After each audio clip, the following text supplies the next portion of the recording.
ரெட்டமலை சீனிவாசன் என்று ஒரு புகழ்பெற்ற ஒரு மாபெரும் ஒரு போராளியுடைய நாள். எங்களை பொறுத்த இளைஞர் நாங்கள் தெரிஞ்சு திவான் பகதூர் அப்படின்னு அவர் அழைத்திருக்கிறார்கள். திராவிட மணி என்று திருவிக்கா அவர்களே இவரை புகழ்ந்திருக்கிறார்கள் என்றெல்லாம் சொல்லுவார்கள். அப்படிப்பட்ட ஐயாவுடைய இந்த பிறந்த நாளில் அவருடைய அருமை பெருமைகளை நீங்கள் இளைஞர்களுக்கு விளக்க வேண்டும் என்று அன்போடு கேட்டுக்கொள்கிறோம். யார் அந்த ரெட்டமலை சீனிவாசன்? ரெட்டைமலை என்ற ஒரு விவசாய கூலிக்கு மகனாக பிறக்கிறார். அவர் மிகவும் ஏழ்மையான குடும்பம் தான் பிறக்கும்போது. அவங்களாம்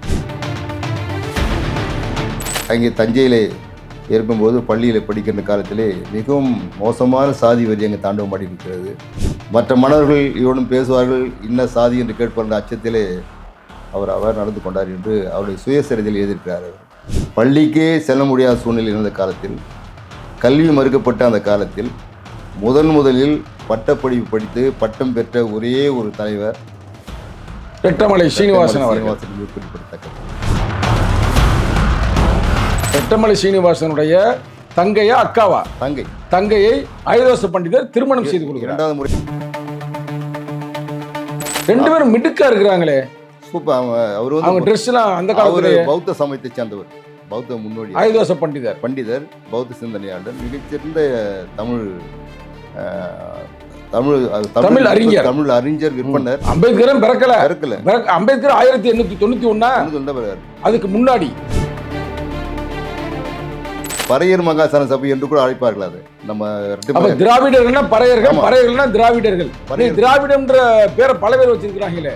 திராவிடன் என்ற சொல்லாக்க அந்த சொல்லை தமிழகத்துக்கு அல்ல உலகத்தையே தந்தவர் அயோத்திதாச பண்டிதர். நீலகிரியில் அந்த நடக்கும்பொழுது 10 தீர்மானங்களை போடுறாங்க. அவங்க தீர்மானங்கள், அந்த 10 தீர்மானங்கள் ஒன்று படித்து, அதாவது 8வது வகுப்பு பாஸ் செய்தால் கூட கிராம நிர்வாக அலுவலர் வேலையை தாழ்த்தப்பட்டவர் கொடுக்க வேண்டும் என்பது கோரிக்கை. அதில் அந்த பணக்காரன் யூஸ் பண்ணுற லெட்டினையும் கழுவணும். அங்கே சிறைச்சாலை எவ்வளவு அயோக்கியத்தானா. ஆக மொத்தம் இடஒதுக்கீடு வருவதற்கு இவர்கள் தான் முக்கியமான காரணம். இந்த தீர்மானம் தான் முக்கியமான காரணம். அவனுடைய ரெஜிஸ்ட்ரேஷன் அந்த காப்பியை படித்து காட்டி சம்மதம் பெற்ற பிறந்த ரிஜிஸ்டர் பண்ணணும் அப்படின்னா ஒரு தீர்மானம் இருக்குது. அதில் இந்த நிலங்கள் வந்து கண்டிஷன் பட்டா இவ்வளவு முறையான கண்டிஷன் போட்டிருந்தும் கூட அப்ப எப்படிலாம் திருடி இருக்காங்கன்னு பாருங்க. மொத்த நிலங்களும் இன்று ஆதிக்க சாதி கையில் இருக்கு. யோசித்து பாருங்களேன். அவ்வளவு ஒரு சொல்ற சட்டம் வந்து எப்படி இருக்கு, அந்த குறிப்பிட்ட சமுதாயத்துக்கு தான் கொடுக்கணும்னு இருக்குது. ஆனா இப்ப எல்லாரும் ஆட்டையை போட்டுருக்காங்க நம்ம மக்கள் கிட்ட. ஆனா இப்ப கூட நீதிமன்றம் வந்து திருப்பி வாங்கி கொடுக்குன்னு சொல்லி கூட இருக்குது. ஆனா நீதிமன்றம் அதை செயல்படுத்த மாட்டேங்குது. அவரும் கோட் ஷூட்டர் தான் இருப்பாரு. யார்? அம்பேத்கர், புரட்சியாளர் அம்பேத்கர். நம்ம தாத்தா கூட பாத்தீங்கன்னா கோட் ஷூட்டர். ரெண்டு பேரும் சந்திச்சிருக்காங்கன்னு சொல்றாங்க. மிகச்சிறந்த அந்த 31 வயது சின்ன பெரியவர். யாரு? இவரு ரெட்டமலை வந்து அம்பேத்கரை விட 31 ஆண்டுகளுக்கு பெரியவர். அது மட்டும் இல்லாம தாத்தாவுக்கு அவர் தமிழ் ஆசிரியர் இருக்கார்.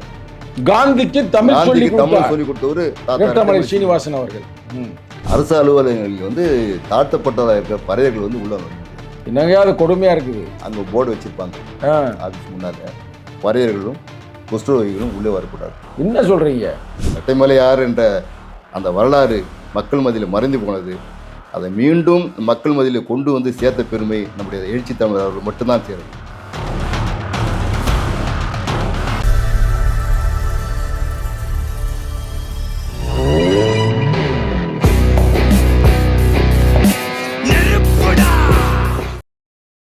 தி ஃபயர் தமிழன் வணக்கம். இன்று நமது அரங்கத்திற்கு வருகை புரிந்திருப்பவர் விடுதலை சிறுத்தைகள் கட்சியுடைய முன்னணி தோழர் மட்டுமல்ல, தொடர்ந்து தலித் விடுதலைக்கான கருத்துக்களை பரப்பி வருபவர்.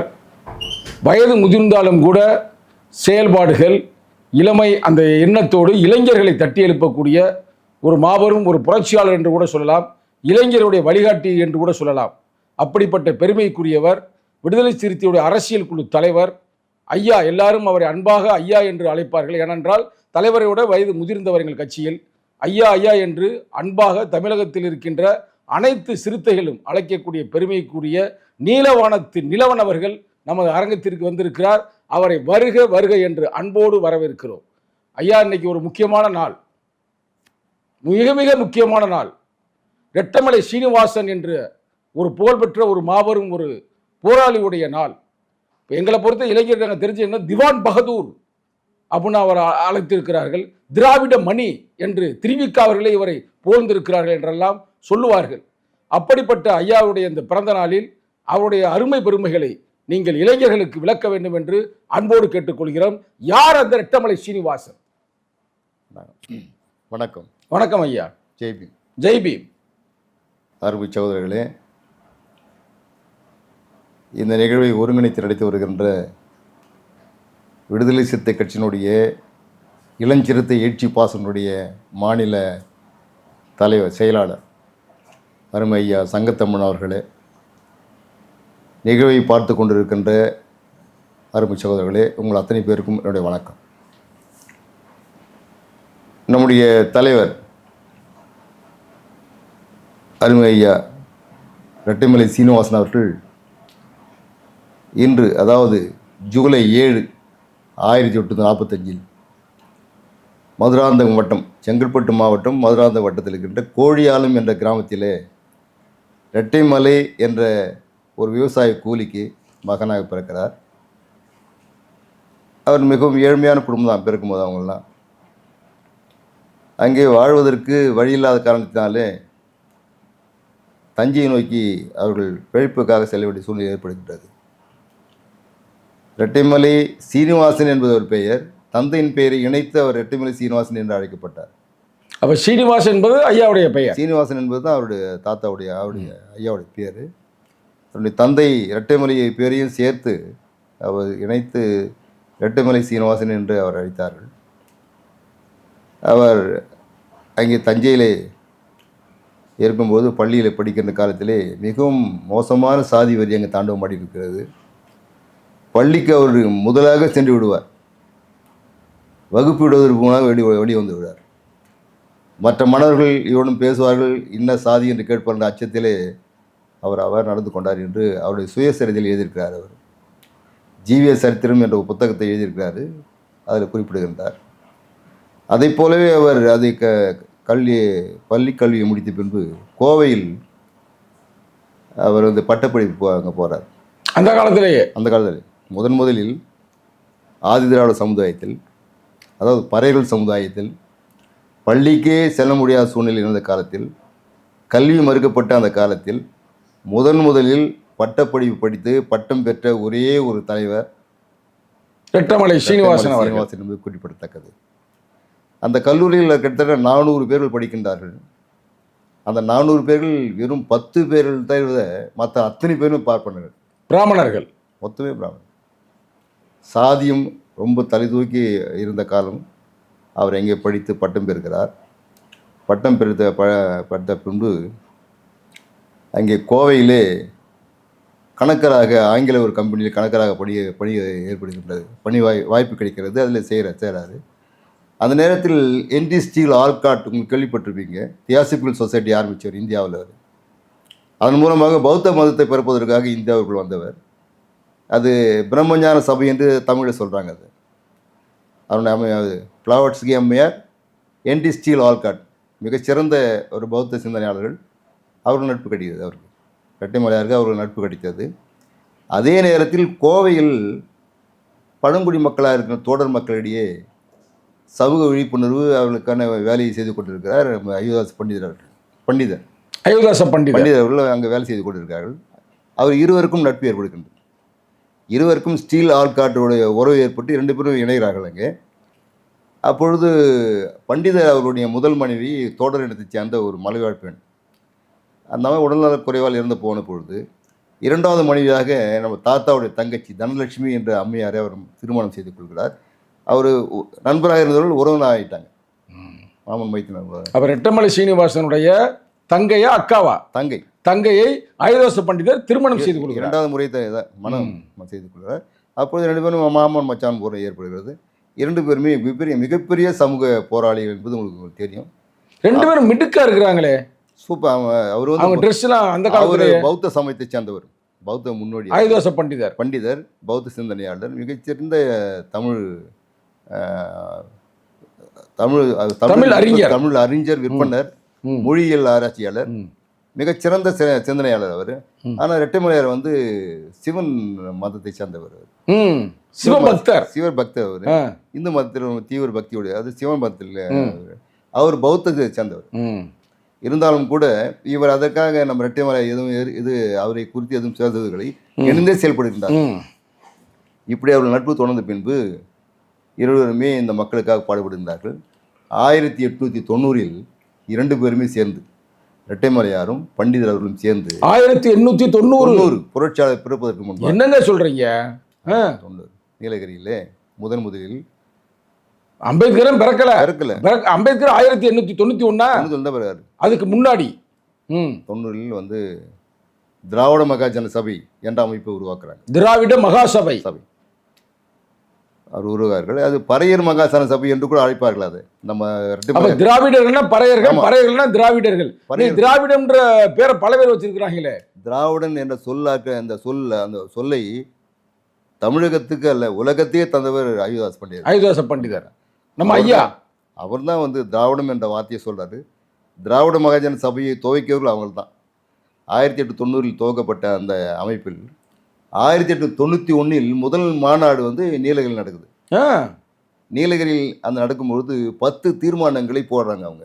தீர்மானங்கள், அந்த 10 தீர்மானங்கள் ஒன்று படித்து, அதாவது 8வது வகுப்பு பாஸ் செய்தால் கூட கிராம நிர்வாக அலுவலர் வேலையை தாழ்த்தப்பட்டவர்கள் கொடுக்க வேண்டும் என்பது கோரிக்கை. அது கோரிக்கை இருக்குது. 2வது, அதில் அந்த 10 தீர்மானங்களில் இன்னும் கூட நிறைய தீர்மானம் நிறைவேற்றப்படலை. பஞ்சமலை நிலம் கூட அதுதான் போடுறாங்க, தீர்மானம் வருது அதில். 3வது என்ன சொன்னேன்னா, அப்போது வந்துங்க 494 என்ற ஒரு ஜெயில் மேனுவல், அந்த சட்டம் ஒன்று இருக்குதுங்க. அதன் அடிப்படையில் பார்த்தீங்கன்னா பெரிய பேர் பணக்காரன்லாம் ஏதோ தவறு செய்துட்டு இல்லை மோசடி செய்துட்டு சிறைக்கு போயிருப்பானுங்க. இந்த ஏழைப்பட்ட சமுதாய ஏழைகள் வந்து அவன் பசிக்காக வேர்க்கடலையோ இல்லை கம்பையோ ஏதோ எடுத்து சாப்பிடும்போது அவனை பிடிச்சி கொண்டு ஜெயிலில் போட்டுருவாங்க. இந்த மக்கள் என்ன பண்ணோம்னா, அந்த ஜெயிலில் இருக்கான் பாருங்க, மோசடி செஞ்சுட்டு இல்லை திருட்டு வேலை பண்ணிட்டு போகிற பணக்காரன், அந்த பணக்காரன் யூஸ் பண்ணுற லெட்டின் இவன் கழுவணும் அங்கே சிறைச்சாலைக்குள்ள. எவ்வளவு அயோக்கியத்தானா பறையர்கள் பாதிக்கப்பட்ட பறையர்கள், அதாவது சிறை செய்யப்பட்டு சிறைச்சாலையில் இருக்கின்ற சிறு குற்றங்களுக்காக சென்று சின்ன சின்ன குற்றம். புரியுது. இந்த மேல் சாதிக்காரர்கள் யூஸ் பண்ற அதை பயன்படுத்திய அந்த கழிவறையை இவன் சுத்தம் செய்யணும் என்று ஒரு மேனுவல் இருக்கிறது. அந்த மேனுவலை ஒழிக்க வேண்டும் என்று அவர் தீர்மானம் போட்டாங்க. சிறப்பு போட்டாங்க. அது பஞ்சமி நிலங்கள், வீட்டு மனை, கல்வி, தனி பள்ளிகள் வேண்டும் என்று தீர்மானம். இது ஒடுக்கப்பட்ட மக்கள் தான். ஆக மொத்தம் இடஒதுக்கீடு வருவதற்கு இவர்கள் தான் முக்கியமான காரணம். இந்த தீர்மானம் தான் முக்கியமான காரணம். போட்டு அதை நடைமுறைப்படுத்த காங்கிரஸுக்கு இப்போ ராகவாச்சாரின்னு ஒருத்தருக்கார் தலைவராக, அவருக்கு அனுப்பி வைக்கிறாங்க, இதை நடைமுறைப்படுத்துங்க அப்படின்னு சொல்லி. இப்படி தலைவர்கள்லாம் நம்ம ரெட்டைமலையார் வந்து மிகச்சிறந்த போராளியாக அவர் வாழ்ந்து வருகிறார். இந்த தீர்மானங்கள் நடைமுறைப்படுத்தப்படுவதற்காக அவர் தொடர்ந்து போராடுறாங்க. பஞ்சமி நிலத்தை இப்போ நம்ம பேசணும் பாருங்கள், இங்கே கிட்டத்தட்ட ஒரு 13 லட்சம் 12 லட்சம் ஏக்கர் இங்கே வந்து செங்கல்பட்டு மாவட்டத்தில் இருந்த ட்ரெமனீர் என்ற ஒரு கலெக்டர், ஆங்கிலேய கலெக்டர் வந்து வழங்குதான சொல்கிறாங்கல்ல, அதுக்கு அடிப்படையாக அது கோரிக்கை வச்சு போராடுறது வந்து ரெட்டைமலையார் பண்டிதர் தான். அந்த கோரிக்கை அடிப்படையில் தான் அது இங்கே திருவள்ளூரில் இருந்த வில்லியம் கவுடி என்ற ஒரு மிஷினரி, செங்கல்பட்டில் இருந்த ஆண்ட்ரூ என்ற மிஷனரி, 2 பேருக்குமே ஆங்கிலேயர்கள் தெரிவிக்கிறாங்க, செங்கல்பட்டில் இருக்கின்ற பறையின மக்கள் வாழ்கிற வாழ்க்கை வந்து மிக கேவலமான வாழ்க்கையாக இருக்குது. அந்த மக்கள் ஒரு வேளை சாப்பிட வேண்டும் என்று சொன்னால் கூட அந்த குடும்பத்தில் இருக்கின்ற அத்தனை பேரும் உழைக்கணும். அவங்க அப்பா வந்து ஏர் விடுவார், அவங்க அம்மா நடுவிடுவாங்க, பெரிய பையன் சாணி பொறிக்காத கையில் போடணும், சின்ன குழந்தைலேருந்து வெறுகு போயிட்டு வரணும். இப்போ இந்த சூழ்நிலையில் எல்லாரும் உழைச்சா தான் அரை வேலை கஞ்சி கிடைக்கும் என்று அந்த ஆண்ட்ரூ என்ற அந்த ஆங்கிலேயர் அவர் வந்து பார்லிமெண்ட்டில், ஆங்கிலேய பார்லிமெண்ட்டில் அவர் உறுப்பினராக போடுறாங்க. அவர் உறுப்பினராக இருக்கும்போது இந்த பிரச்சனையை எடுத்து வைக்கிறார். அதன் அடிப்படையில் தான் இந்த ராணி அவர்கள் உடனடியாக இந்த மக்களுக்கு என்ன செய்தால் பிரச்சனை தீரும் என்று கேட்கும் பொழுது அவர்கள் நிலம் வழங்குங்கள், கல்வி கொடுங்கள் என்று கேட்குறாங்க. சிறப்பு. அதன் அடிப்படையில் தான் பார்த்தீங்கன்னா 20 அதாவது 10/010 10/17 என்ற அந்த 2 சட்டங்கள் வந்து நடைமுறைப்படுத்தப்படுது. அதன் அடிப்படையில் தான் இங்கே ட்ரமனியர் இங்கே நிலம் வழங்குறாரு என்பது வரலாறு. ஐயா பேரை திருப்பி சொல்லுங்க. ட்ரமனியர் அவர் தான் அந்த இது வழங்குகிறார். இந்த பஞ்சமி நிலங்கள் நிலங்களை ஒரு ஆங்கிலேய ஒரு சின்ன கலெக்டர் தான் அவர் படித்து முடிச்சதுமே ஐசிஎஸ் படித்து முடிச்சதுமே இங்கே இந்தியாவுக்கு வராரு. இந்தியாவில் வந்து செங்கல்பட்டு மாவட்ட ஆட்சியராக போடுறாங்க தம்பி. சின்ன அவர் தான் வந்து அவர் தான் அதை இனிஷியேட் பண்ணி அந்த நிலத்தை ஆனால் இப்போ நிறைய பேர் ஆட்டையை போட்டு வச்சிருப்பாங்க. அவருக்கு 13 லட்சம் ஏக்கர் வந்து பஞ்சமி நிலம் ஆனால் இப்போ கண்டறியப்பட்ட எவ்வளவா பஞ்சமில் கொடுக்கப்பட்ட நிலம் யாருக்கிட்டுமே ஒரு சென்ட் நிலம் இப்போ கிடையாது. எல்லாம் ஆதிக்கவாதிகள் எடுத்துட்டாங்க, திருட்டு பயலுங்க. இந்த நிலங்கள் வழங்குவதற்கு முழுசாக பாடுபட்ட தலைவர்கள் ரெட்டமலையாரும் பண்டிதர் ஐயதாசன். அதில் வந்து அது மாதிரி நிலத்தை கொடுக்கும் பொழுது ஒரு கண்டிஷனல் பட்டாவோடு கொடுக்குறாங்க. இப்போ பறையர்களுக்கு கொடுக்கப்பட்ட அந்த நிலம் கண்டிஷனல் பட்டா என்னன்னு சொன்னால், இந்த நிலம் வந்து பறையர்களுக்கு மட்டும்தான் உரித்தானது, அது வேறு யாருக்கும் விற்க முடியாது. வேறு சமுதாய மக்கள் அவர் ஏமாற்றி அது பதிவு செய்து கொண்டால் அது செல்லுபடி ஆகாது. இதை விற்க வேண்டும் என்று நினைத்தால் அந்த பறையர்கள் மட்டும்தான் விற்கணும். அது மட்டும் இல்லாமல் அது ரிஜிஸ்ட்ரேஷன் செய்யும்போது, அந்த நிலத்தை ரிஜிஸ்ட்ரேஷன் பண்ணும்போது அந்த வில்லேஜ் முன்சிப்பாக இருக்கிறவன் அந்த ரிஜிஸ்டர் ஆஃபீஸு அவனை ரிஜிஸ்ட்ரேஷன் அந்த காப்பியை படித்து காட்டி சம்மதம் பெற்ற பிறகு தான் ரிஜிஸ்டர் பண்ணணும் அப்படின்லாம் ஒரு தீர்மானம் இருக்குது. அதில் இந்த நிலங்கள் வந்து கண்டிஷன் பட்டா இவ்வளவு முறையான கண்டிஷன் போட்டிருந்தும் கூட அப்போ எப்படிலாம் திருடி இருக்காங்கன்னு பாருங்க. மொத்த நிலங்களும் இன்று ஆதிக்க சாதிகள் கையில் இருக்குது. யோசித்து பாருங்களேன். அவ்வளவு நீங்க சொல்ற மாதிரி சட்டம் வந்து எப்படி இருக்கு, அந்த குறிப்பிட்ட சமுதாயத்துக்கு தான் கொடுக்கணும்னு இருக்குது. ஆனா இப்போ எல்லாரும் ஆட்டையை போட்டுருக்காங்க நம்ம மக்கள்கிட்ட. ஆனா இப்ப கூட நீதிமன்றம் வந்து திருப்பி வாங்கி கொடுக்குன்னு சொல்லி கூட ஆணை இருக்குது. ஆனா நீதிமன்றம் அதை செயல்படுத்த மாட்டேங்குது. தமிழ்நாட்டு அரசாங்கத்தோட ஆணை இருக்குது, அதுக்கு நீதிமன்றத்தோட ஜட்மெண்ட் இருக்குது. தமிழ்நாடு முதல்வர் அந்த கலைஞர் அவர்கள் அதுக்கான ஆணை போட்டிருக்காரு, தனியாக ஒரு ஆணையம் போட்டார். ஆனால் எந்த ஆணையையும் இந்த அரசாங்கம் யாரும் நடைமுறைப்படுத்த படுத்தலை இது வரைக்குமே. அதனால் இப்படிப்பட்ட மிகச்சிறந்த வேலை செய்த ரெட்டமலையார் வந்து மிகச்சிறந்த போராளியாக அந்த காலத்தில் வாழ்ந்துருக்காரு. யாருக்குமே பயப்பட மாட்டார் அவர். நம்ம புரட்சியாளர் ஐயா ஆளே மிடுக்காக தானே இருக்கிறாரு. மிகச்சிறந்த நம்ம புரட்சியாளருக்கும் அவருக்கும் ஒரு ஒற்றுமை என்னன்னு பார்த்தீங்கன்னா, அவரும் கோட் ஷூட்டராக தான் இருப்பார். யார்? அம்பேத்கர், புரட்சியாளர் அம்பேத்கர். நம்ம தாத்தா கூட பார்த்தீங்கன்னா கோட் ஷூட்டர் தான் இருப்பார். 2 பேரும் சந்திச்சிருக்காங்கன்னு சொல்கிறாங்க. 2 பேரும் மிகச்சிறந்த அந்த 31 வயது சின்ன பெரியவர். யாரு? இவர் ரெட்டமலை வந்து அம்பேத்கரை விட 31 ஆண்டுகள் பெரியவர். இருந்தாலும் கூட புரட்சியாளருடைய அந்த அறிவையும் மிகச்சிறந்த அந்த அந்த திறமை அந்த ஆளுமை, அந்த லீடர்ஷிப் குவாலிட்டின்னு சொல்கிறாங்க, அது நிரம்ப பெற்ற புரட்சியாளரை தன்னுடைய தலைவராக ஏற்றுக்கிறாரு. இந்த பண்டிதரை வந்து 1891 சொல்கிறீங்கன்னா பறையர் மகாஜன சபை, அதுக்கப்புறம் 1893 பறையன் என்ற பத்திரிகை நடத்துறது. பறையர் என்ற பத்திரிகை 1893 பறையன் என்ற பத்திரிகை வெளியிட்டார். அந்த பத்திரிகையில் வந்து ஒடுக்கப்பட்ட பறையர்கள் பிரச்சனை தான் அது பிரசுரம் பண்ணிட்டார். இது நீங்கள் பார்த்தீங்கன்னா சவுத் ஆப்பிரிக்கா, மலேசியா, சிங்கப்பூர் அந்த நாடுகளெல்லாம் அந்த பத்திரிகை போகுது. சிறப்பு இல்லை? அந்த நாடுகள்லாம் இப்போ அந்த பத்திரிகை போகுது. மக்களுடைய எல்லா மக்களும் வாங்குறாங்க அந்த பத்திரிகை. 7 ஆண்டுகள் பத்திரிகை நடத்துகிறாரு. 7 ஆண்டுகள் நடத்துகிறாங்க. அந்த பத்திரிகையில் வந்த ஒரு செய்தியை இது வந்து என்னை புண்படுத்தி வந்து ஒரு வழக்கு தொடுக்கிறார் சென்னையில் கோர்ட்டில், நீதிமன்றத்தில். இதை வந்து ஆசிரியராக இருக்கின்ற ரெட்டமலையார் இழிவுபடுத்தி செய்தி போட்டிருக்காரு என்ற மாதிரி ஒரு வழக்கு தொடுத்து, அந்த வழக்கு விசாரிக்கிறதுக்கு தாத்தா கோர்ட்டுக்கு வராரு. கோர்ட்டுக்கு வரும்போது பார்த்தீங்கன்னா கிட்டத்தட்ட ஒரு 100 பறையர்கள் தன்னோட மார்பிள் எங்கள் சட்டு பயிலாம் பறையன் எழுதின்னு வராங்க. அங்கேயா கோர்ட்டுக்கு வந்து நிற்கிறாங்க. அந்த காலத்தில் அவருக்கு வந்து நீதிமன்றம் என்ன தண்டனை போகுதுன்னா 100 ரூபா அவதாரம் போடும். இந்த மாதிரி தவறுதலாக செய்தி வெளியிட்டீங்க, ஒருத்தர் இன்சல்ட் பண்ண மாதிரி நீங்கள் செய்தி வெளியிட்டதுனால உங்களுக்கு 100 ரூபாய் உங்களுக்கு அவதாரம். அப்போ அந்த காலம் 100 ரூபா பெரிய அமௌண்ட்டு. அந்த 100 ரூபாயே அந்த வந்து நம்ம அந்த 100 பேர் கொடுக்குறாங்க. அப்போ மக்கள் தலைவராக இருந்திருக்கிறாரு. கொடுத்து அந்த போகிறாரு. இது அவருக்கு அது மன உணர்ச்சி ஏற்பட்டு என்ன பண்ணுறாருன்னா சரின்னு சொல்லி அவர் இந்தியா விட்டு போயிடுறாரு. 1900 இந்தியா விட்டு போயிடுறாரு. இந்தியா விட்டு எங்கே போகிறாரு? சவுத் ஆப்பிரிக்கா போயிடுறாரு. சவுத் ஆப்பிரிக்கா போகிறாரு. ஜான்சிபார் என்ற தீவில் போயிட்டு அங்கே இருந்து அதுக்கப்புறம் கிழக்கு ஆப்பிரிக்கா போகிறாரு. அங்கே கிழக்கு ஆப்பிரிக்காவுக்கு போகும்போது தான் அங்கே இருக்கிற இங்கே தமிழ்நாட்டுக்குள்ளே இருந்து போன பாரு தோட்ட தொழிலாளர்கள், அந்த தோட்ட தொழிலாளர் பிரச்சனைகள் கேஸு அதை வழக்கை சந்திக்கிறதுக்கு வழக்காடுறதுக்காக காந்தி அங்கே இருக்கார். மகாத்மா காந்தி அங்கேயே இருக்கிறார். இருவரும் சந்திக்கிறாங்களா? அங்கே தான் அவர் தொழில் பண்ணுறார் அந்த கோர்ட்டில். ம் சவுத் ஆப்பிரிக்காவில், கிழக்கு ஆப்பிரிக்காவில். தலைவர் அங்கே ரெட்டைமலையார் அங்கே போகிறாரு. ரெட்டைமலையாருக்கு அங்கே அந்த ஜான்சிபார் தீவில் அந்த இடத்துல பீட்டர்ன்ற ஒரு ஒரு சகோதரர் அவர் ஹெல்ப் பண்ணுறார். ம் அவர் மலேரியா வந்தது, அங்கே வீட்டில் தான் ஒரு மாதம் இருக்கார். அவர் தான் அவர்கிட்ட கேட்குறாரு, வேலை என்ன வாங்கி கொடுங்க, நீங்கள் என்ன பண்ணுறதுன்னு. அவர் தான் அங்கே டிரான்ஸ்லேட்டராக அந்த கோர்ட்டில் கொண்டு போய் வைக்கிறார். ம் இந்திய மொழிகள், அதாவது தமிழ்லேருந்து ஆங்கிலம், ஆங்கிலம் தமிழ், அந்த மாதிரி டிரான்ஸ்லேட் மொழிபெயர்ப்பாளர் மொழிபெயர்ப்பு போடுறாரு. அங்கே வேலைக்கு வைக்கிறாங்க. அப்போ மொழிபெயர்ப்பை நம்ம தாத்தா போகும்போது தான் காந்தி நட்பு ஏற்படுது. வழக்குகளை அவர் தமிழ் டிரான்ஸ்லேட் பண்ணி இங்கிலீஷ் சொல்கிறதுக்கு அவர் நம்ம தாத்தா ஹெல்ப் பண்ணிட்டாரு. அது மட்டும் இல்லாமல் தாத்தாவுக்கு அவர் தமிழ் ஆசிரியர் இருக்கார். காந்திக்கு தமிழ் சொல்லி கொடுத்தவர் தாத்தா சீனிவாசன் அவர்கள். அவர் காந்தின்னு கழுத்து போடுவாருங்க. நீ பார்த்துருக்கேன் நான். அதை கற்றுக் கொடுத்தது ரெட்டைமலையார் தான். அருமை. திருக்குறள் சொல்லி கொடுத்தாரு.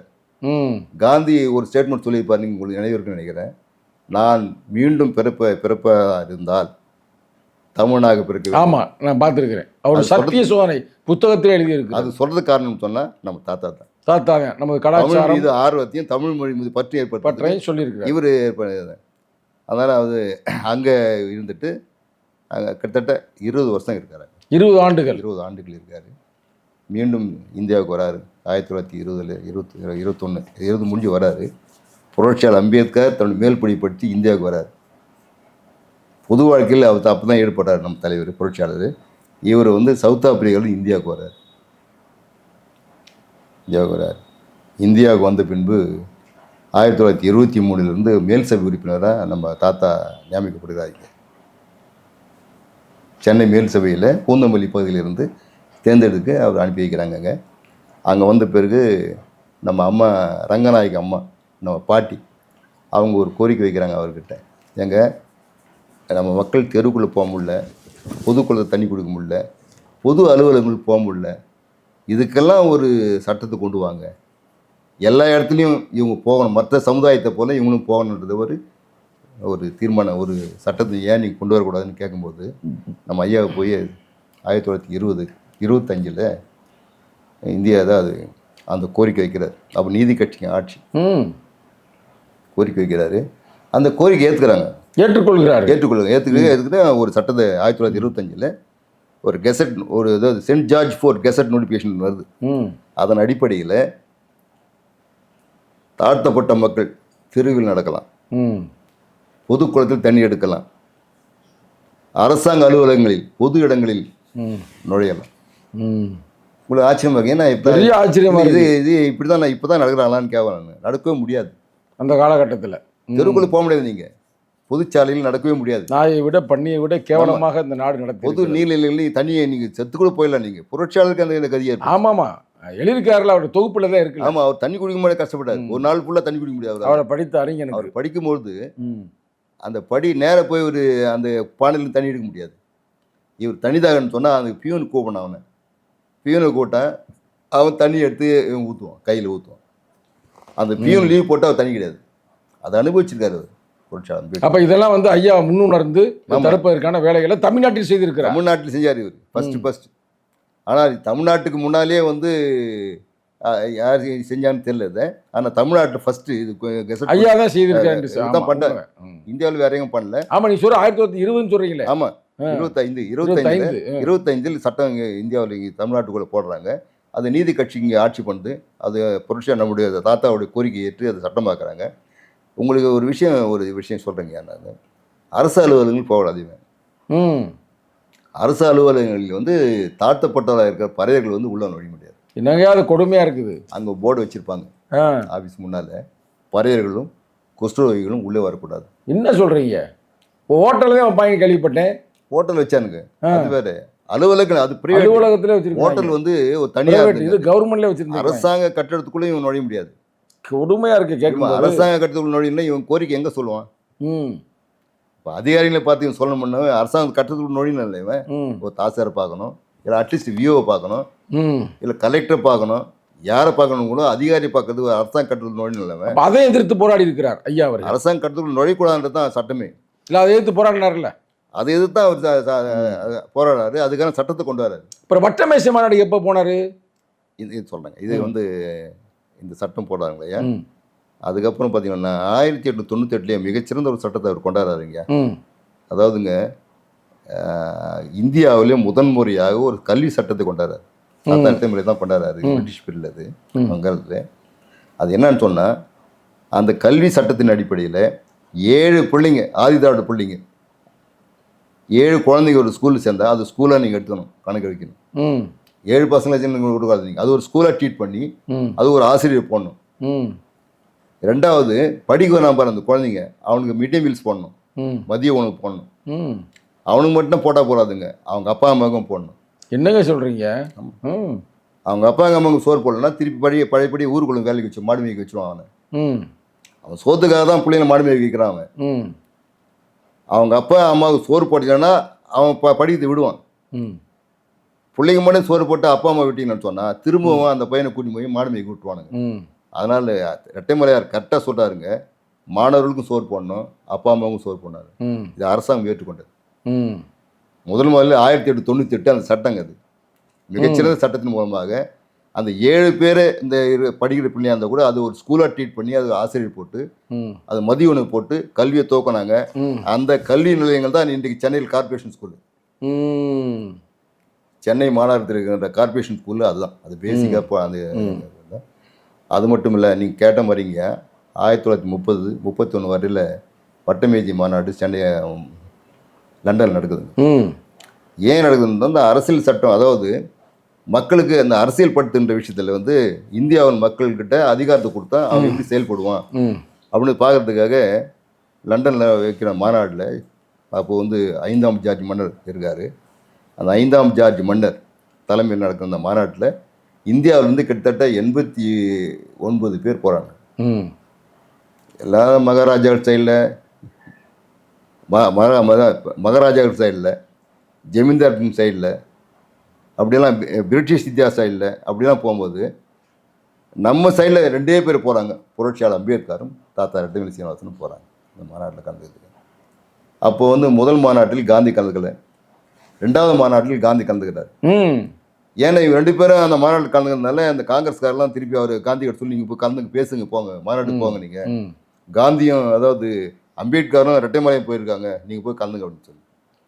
அப்போ 2வது மாநாட்டில் அவர் கலந்துக்கும் போது தான் புரட்சியாளர் நம்ம ரெட்டைமலையாரும் மிகச்சிறந்த ஒரு அந்த மன்னர் 5ஆம் ஜார்ஜ் மன்னரையும் அவர்கிட்ட அவர் கன்வின்ஸ் ஆகிற மாதிரி ஒரு பேச்சு பேசுகிறாங்க. என்ன செஞ்சார் அவர்? புரட்சியாளர் வந்து நாங்கள் தான் இங்கே இந்தியாவில் வாழ்கின்ற ஷெட்யூல் காஸ்ட் மக்களுடைய பிரதிநிதியாக நாங்கள் கலந்துக்கின்றார். காந்தி சொல்கிறார், இல்லைங்க ஷெட்யூல் காஸ்ட் மக்களுக்காக அவர் கிடையாது, இந்தியா முழுமைக்கு மக்களுக்கு நான் ரெப்ரசன்டேட்டிவ் சொல்கிறார். இல்லைங்க அவர் ரெப்ரசன்டேட்டிவ் கிடையாதுங்க எங்களுக்கு, அவர் வேணும்னா பொதுவாக இருக்கிற ஆளுங்களாக இருக்கலாம், ஆனால் ஷெட்யூல் காஸ்ட் பீப்புள்ஸுக்கு ரெப்ரசன்டேஷன் நாங்கள் தான். நானும் இது நம்ம ரெட்டைமலையார் தான் இங்கே வந்திருக்கோம். அவனுக்கு கோரிக்கை வைக்கிறாங்க. பேசும்போது சொல்கிறார் புரட்சியாளர், நாங்கள் ஆயிரக்கணக்கான வருஷமாக இங்கே இந்த நாட்டில் வந்து மோசமான நிலையில் வாழ்ந்துருக்குறோங்க. நீங்கள் வந்து இந்தியாவுக்குள்ளே வந்து கிட்டத்தட்ட 200 வருஷம் ஆட்சி பண்ணிருக்கிறீங்க. நீங்கள் 200 ஆண்டுகளுக்கு முன்னால் நாங்கள் எப்படி வாழ்ந்து தெரியுமா உங்களுக்கு? தெருவில் நடக்க முடியாது, எங்களால் படிக்க முடியாது, சொத்து சேர்க்க முடியாது, அந்த நிலைமை தான் வாழ்ந்தோம். தொட்டா எங்களை தீட்டுன்னு சொன்னான், பொது இடத்துல நான் நிற்க முடியாது, அதே நிலைமை தாங்க இப்போ இருக்குது. 200 வருஷம் நீங்கள் வாழ்ந்து என்ன பண்ணீங்க எங்களுக்கு? இந்தியாவில் இருக்கிற அந்த சோஷியல் ஸ்டேட்டஸ், அந்த நாட்டு நடப்புகளை வந்து எதையும் நீங்கள் மாற்றலை. நாங்கள் அப்படியே தான் வாழ்ந்துருக்கோம். எங்களுக்கு அதிகாரம் இல்லை, வாக்களிக்கிற அதிகாரம் இல்லை, படிக்கிற அதிகாரம், சொத்து சேர்க்குற அதிகாரம் கிடையாது, எதுவுமே இல்லைங்க எங்களுக்கு அப்படின்னு புரட்சியாளர் பேசுகிறாரு. அப்போ அவங்க கேட்குறாருங்க, சரி என்ன தான் பண்ணலாம் நீங்கள் சொல்லுங்கன்றார். இல்லைங்க எங்களுக்கு வந்து ரெட்டை வாக்குரிமை கொடுக்கணும், 2 ஓட்டு எங்களுக்கு வேணும், எங்களுக்கு தனித்தொகுதி கொடுக்கணும் அப்படின்னு பேசும்போது அப்புறம் காந்தி அது எதிர்க்காரு. காந்தி எல்லாம் கொடுக்காதீங்கன்னு சொல்கிறார். ஆனால் இவருடைய புரட்சியாளர் வாதத்திறமை அவரால் மிகச்சிறந்த முறையில் எடுத்து வைக்கிறாருங்க. அதுக்கப்புறம் மாநாட்டுக்கு முன்னாலே ஒரு பிரச்சனை அவங்க சொல்ல மாட்டேட்டாங்க. மாநாடு எல்லாரும் டெலிகேட்ஸ் உள்ளே வராங்க, எல்லாரையும் இன்ட்ரடியூஸ் பண்ணி வைக்கிறாங்க. இது பிக்கனேர் மகாராஜா, இவர் அமிர்ஸ்டல்னு வராரு, இவர் வந்து மைசூர் மகாராஜா, இவர் வந்து ஹைதராபாத் நிஜாம் அப்படின்னு ஒருத்தர் இன்ட்ரடியூஸ் பண்ணும்போது நம்ம தாத்தாவோட புரட்சியாளர் இன்ட்ரடியூஸ் பண்ணுறான்னு போயிடாரு, அவெல்லாம் ஷூட் போட்டுனா வராரு. தாத்தா வந்து சாதாரண உடையில் இங்கே தமிழ்நாட்டுக்குள்ளே ஒரு பனை வெடி போனால் அதே மாதிரி போய் பறையா R Srinivasan பறையா from Tamil Nadu untouchable அப்படின்னு ஒரு போர்டு இது வச்சுட்டு போகிறார். எல்லாரும் அவங்க இன்ட்ரடியூஸ் பண்ணும்போது கை கொடுப்பாங்கல்ல, இவரை வந்து இன்ட்ரடியூஸ் பண்ணும்போது கை கொடுக்க மாட்டேன்றார். மகாராஜா கை கொடுக்குறாரு, கைக்கு பின்னால் கட்டார், பின்னால் வச்சுக்கிறாரு. இது வந்து அங்கே பெரிய இன்சல்டேஷன். அது மகாராஜா கூட அந்த மாதிரி பண்ண முடியுமா? மகாராஜா கிட்ட அது பெரிய பெரிய பிரச்சனை ஆகிடும்ல. அப்புறம் அந்த கார்டெல்லாம் இருக்கிறாங்களா, அவனு தான் பிடிக்க வராங்க. அவர் அப்புறம் இருங்கன்னு சொல்லிட்டு அவர் சரிங்க பார்த்துலாம் விடுன்னு சொல்லிட்டு அப்புறம் போயிடாருங்க. அந்த ஈவினிங் ஒரு பார்ட்டி வைக்கிறார் மகாராஜா. அப்போ இவர் போகும்போது கூப்பிட்றாரு, சீனிவாசன் வாங்க, என்ன விஷயம், ஏன் நீங்கள் கை தர மாட்டேங்கிறீங்க, ஏன் கை கொடுக்கலன்னு. அவர் சொல்கிறாரு, ஐயா கோச்சிக்காதீங்க, ஒரு பெரிய பிரச்சனை அதில். அதாவது சூரியன் அஸ்தமிக்காத மிகப்பெரிய சாம்ராஜ்யத்தில் நீங்கள் மகாராஜா, நீங்கள் உங்கள் அதாவது மகாராஜாவாக இருக்கிறீங்க. உங்களுடைய ஆட்சி கீழே வந்து உலகம் ஃபுல்லாக இருக்குது. உங்களுக்கு எல்லாமே இந்த நாடு ஃபுல்லாக உங்களுக்கு அடிமையாக இருக்குது. உங்களுக்கு அடிமையாக இருக்கிற நாட்டில் இந்தியா ஒன்று. அந்த இந்தியாவில் இருக்கிறான் பாரு, அவனுக்கு நாங்கள் அடிமையாங்க. அவன் எங்களை தொட்டாவே தீட்டுன்னு சொல்லி 3 தடவை குளிப்பான். நீங்கள் எங்களை தொட்டால் உங்களுக்கு தீட்டாயிட்டு போகுதுங்க சாமி, நான் தொடலைங்க, அதாங்க பிரச்சனை போகுது. அவருக்கு ஒரே பிரச்சனை, என்ன தீட்டுன்றான், பொல்யூஷன்ன்றான், என்னன்னு கேட்குறாரு. புரட்சியாளர்கிட்ட சொல்கிறாரு, இப்போது நாங்கள் இந்த டம்ளருங்க இதை நாங்கள் சாப்பிட்றோம். புரட்சியாளர் சொல்கிறார், இந்த டச் பண்ணி தண்ணி குடித்தா இந்த டம்ளர் அவர் காந்தி தொட மாட்டார். இவ்வளோ டச் இஸ் டம்ளர். அப்போது கீழே விழுந்துறீங்க, நீங்கள் தூக்க மாட்டாங்களா? யாருமே தூக்க மாட்டாங்க. எங்களை கீழே வந்துட்டு நாங்கள் அவ்வளோதான், எங்களை யாரும் தூக்க மாட்டாங்க, எங்களை தொட மாட்டாங்க. அப்புறம் ரொம்ப ஆச்சரியம் போகுது, இப்படிலாம் கூட இருக்குமா உங்கள் நாட்டில், எங்களுக்கு தெரியல, இது யாருமே சொல்லி எங்களுக்கு. சரி இது என்ன பண்ணலான்னு அங்கே தான் கேட்குறாரு அவர் இந்த டின்னரில். அப்போ தான் புரட்சியாளர் சொல்கிறார், எங்களுக்கு 2 ஓட்டு கொடுங்க, 2 ஓட்டு, வயது வந்து அத்தனை பேருக்கும் ஓட்டு கொடுங்க, எங்களுக்கும் ஓட்டு கொடுங்க, அரசியல் அதிகாரத்தை கொடுங்க, கல்வியை கொடுங்க. அங்கே தான் சொல்கிறாரு புரட்சியாளர் அம்பேத்கர். அது ஒத்துக்கிறார் அவர். ஒத்துன்னு பிறகு தான் அவர் அதுக்கான சட்டத்தை போடும்போது தான் உங்களுக்கு தெரியாது. காந்தி அங்கே ஏற்றுக்கொண்டு இந்தியாவுக்கு வந்து மறுக்கிறாரு. மறுத்து தான் அவர் உண்ணாவிரதம் இருக்கிறாரு. அவர் இந்தியாவுக்கு வந்து போராட்டம் பண்ண தான் அரெஸ்ட் பண்ணி பூனா ஜெயிலுக்கு அடிக்கிறது அந்த வரலாறு உங்களுக்கு தெரியும். அது மிகப்பெரிய இந்தியாவுக்குள்ளே மிகப்பெரிய தகராறு, கலகம் ஏற்பட்டு, பிரச்சனை ஏற்பட்டு, புரட்சியாளருக்கு உயிருக்கே பாதிப்பு ஏற்படுகின்ற வகையில், செய்திகள்லாம் கொடுத்தப்படுகின்ற வகையில் ஆர்எஸ்காரர்கள், பிஜேபி அந்த காலத்தில் இந்த இந்து முன்னணியெல்லாம் தகராறு பண்ணி காங்கிரஸ்காரோடு சேர்த்து தான் இந்த பிரச்சனை போடும்போது, அதாவது கையெழுத்து போடுகின்ற சூழ்நிலை உருவாக்குது நிகழ்ச்சி. காந்தியினுடைய அந்த மிகப்பெரிய அந்த இதில் நம்ம தலைவர் வந்து செப்டம்பர் 24, 1932 பூனா ஒப்பந்தம் என்ற மிகப்பெரிய அந்த மோசடியில் கையெழுத்து போடுறாரு. அதாவது ஒப்பந்தம் என்பது 2 நாட்டுக்குள்ளே நடக்கும். கையெழுத்துக்குள்ளே நடந்த அந்த ஒப்பந்தம் வரலாற்று சிறப்புமிக்க ஒப்பந்தம். அந்த ஒப்பந்தம் கையெழுத்து போட்டுக்கிறது தான் அந்த நமக்கு அந்த புது, அதாவது ரிசர்வ் தொகுதி, அது தனித்தொகுதியில் இரட்டை வாக்குரிமை மறுக்கப்பட்டு பொது தொகுதியில் ரிசர்வேஷன் கொடுக்கப்பட்டது. இப்போ இருக்க நடைமுறை. இந்த பிரச்சனைகள்லாம் இதான் இவ்வளோ பெரிய பிரச்சனை, இவ்வளோ பெரிய வரலாற்றுலாம் இதுக்கெல்லாம் முன்னே இருந்து புரட்சியாளருக்கு துணையாக இருந்து சாதித்து காட்டிய மிகப்பெரிய தலைவராக நம்ம ஐயா ரெட்டைமலை சீனிவாசன் அவர்கள் இருந்தார். மறக்க முடியாத மிகப்பெரிய ஆளுமை அவர், மிகச்சிறந்த சிந்தனையாளர். சில்வர் டங் சீனிவாச சாஸ்திரின்னு ஒரு பிராமின் அந்த காலத்தில் இருந்தார். ஆங்கிலத்தில் மிகப்பெரிய விற்பனராக இருந்தார். அவருக்கு இணையாக பேசுகின்ற ஆற்றல் படைத்த தலைவராக ரெட்டைமலை சீனிவாசன். அதுதான் திவான் பகதூர்லாம் பட்டம் கொடுத்துருக்குறாங்க. வெள்ளைக்காரர்கள் வந்து இவருடைய அந்த சோஷியல் சர்வீஸ், மக்களுக்கு ஒழிக்கின்ற அந்த எண்ணத்தை அதெல்லாம் பாராட்டு வகைன்ற திவான் பகதூர், ராவ் பகதூர், ராவ் சாஹிப் என்ற 3 பட்டங்கள் கொடுக்குறானுங்க. நம்ம தமிழ் கடல் என்று சொல்லாங்க. திருவிக்கா அவருக்கு வந்து திராவிட என்ற பட்டத்தை வழங்கி சிறப்பிக்கின்றார்கள். மிகப்பெரிய ஒரு மாபெரும் போராளியாக வாழ்ந்த அந்த மாபெரும் தலைவர், அவர் கடைசி வரியில், அவர் சாகின்ற வரையில் சட்டமன்றத்தில் மேலாவில் இருந்து இந்த ஒடுக்கப்பட்ட மக்களுக்காக அவர் பாடுபட்டார்.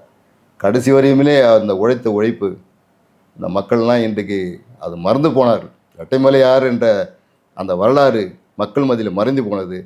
அதை மீண்டும் மக்கள் மத்தியில் கொண்டு வந்து சேர்த்த பெருமை நம்முடைய எழுச்சி தமிழர் அவர்கள் மட்டும்தான் சேருது. ஏன்னா அவர் அந்த கட்சியினுடைய எம்ப்ளத்தில் பார்த்தா நம்ம தாத்தா, அதாவது அறிவுக்கரசு அயோதாஸ் பண்டிதர், மாவீரன் ரெட்டைமலை சீனிவாசன், அந்த தலைவர்கள்லாம் போட்டிருப்பாங்க. அந்த தலைவர்களை போட்டு மக்கள் மத்தியில் கொண்டு சேர்த்த அந்த பெருமை நம்ம பெருமை எழுச்சி தமிழ் எழுச்சி தமிழுக்கு மட்டும்தான் இருக்குது, மற்றவங்களுக்கு யாரும் இல்லை. உண்மையை சிறப்புங்கய்யா. இந்த நேரத்தில் இன்னைக்கு வந்து ரெட்டமலை சீனிவாசனுடைய இந்த பிறந்த நாளில் அவருடைய கருத்துக்களை எல்லாம் நீங்கள் மக்களுக்கு இப்போ கொடுத்துருக்கிறீங்க. ரொம்ப மகிழ்ச்சி. தொடர்ந்து இந்த அறிஞர் பெருமக்களுடைய பற்றிய வாழ்க்கை வரலாறுகள் தொடர்ந்து நீங்கள் வலியுறுத்த வேண்டும், தொடர்ந்து நீங்கள் வந்து எங்களுக்கு பேட்டி கொடுக்க வேண்டும் என்று இந்த தருணத்தில் சொல்லி உங்களிடமிருந்து விடைபெறுகிறோம். நன்றி, வணக்கம். எழுச்சி தமிழ் அதாவது ஒரு மாபெரும் மக்கள் போராளியாக இந்தியாவில், அதுவும் குறிப்பாக தமிழ்நாட்டில் வாழ்ந்து மக்களுக்காக கல்வி உரிமையும் நிலத்தையும் பெற்றுத்தந்து அவர்கள் உரிமைக்கு போராடி கடைசி வரையில் போராடிய மாபெரும் தலைவர் மாவீரன் இரட்டைமலையாரை இந்த பிறந்த நாளில் நாம் நினைவு கூற வேண்டும். அவர் காட்டிய வழியில் நம் மக்களுக்காக பாடுபட வேண்டும் என்று கூறி வாய்ப்புக்கு நன்றி கூறி விடைபெறுகின்றேன். வணக்கம் ஐயா. வணக்கம்.